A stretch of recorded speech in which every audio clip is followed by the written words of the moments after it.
Kelanjutan sumur resapan membuktikan keputusan Anies salah. Pendukung Anies Baswedan bersukaria. Program sumur resapan dilanjutkan. Komentar bernada memuji Anies dan menyerap buzzer pun bermunculan. Paling tidak itulah yang nampak pada kolom komentar artikel berita di detik.com yang berjudul Heru Budi lanjutkan program sumur resapan. Fokus untuk konservasi air tanah. Ada yang berkomentar, malu mengakui pentingnya sumur resapan. Biar juragan yang mengangkat gubernur tanpa mandat ini puas. Ada pula yang menulis, lah katanya nggak guna. Jilat ludah sendiri. Jadi buat malu sama tim Buzzer. Lucu. Kalau menurut berfungsi ya bilang baik. Jangan bandar kayak gini. Ada pula yang hanya menulis, waduh, mak jelek. Buat Buzzer. Komentar-komentar pendukung Anies itu menggelikan. Judul artikelnya saja sudah jelas loh. Sumur resapan dilanjutkan untuk konservasi air tanah.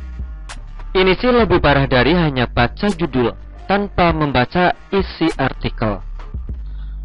Judul yang jelas saja tidak dipahami, apalagi isi artikel yang makin menegaskan fungsi sumur resapan yang sebenarnya.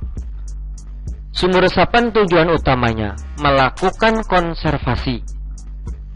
Dari dulu seperti itu, untuk recar air tanah. Tujuan utamanya.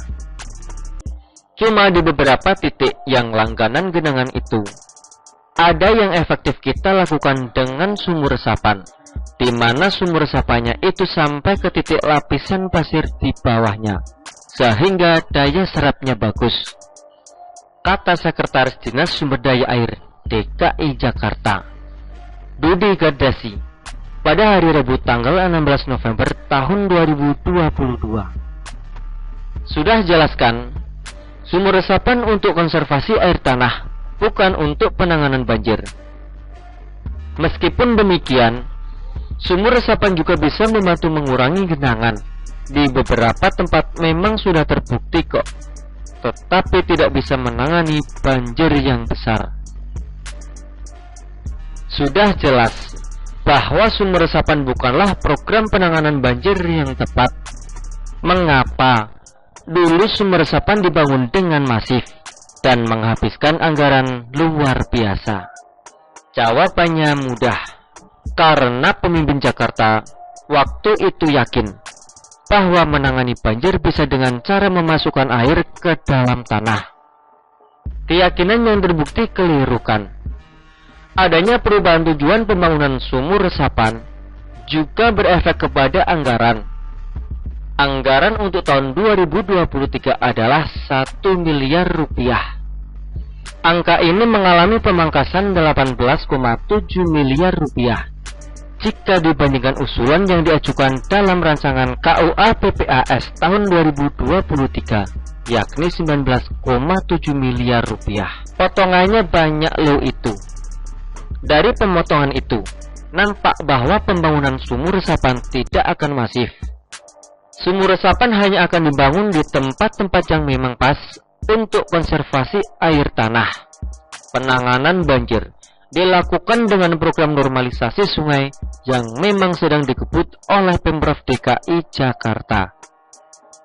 Pendukung Anies boleh saja bergembira karena program sumur resapan dilanjutkan.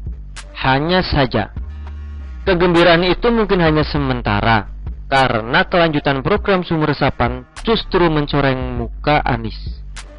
Keyakinan Anies bahwa sumur resapan harus dibangun masif dengan anggaran berlebih untuk menangani banjir terbukti keliru.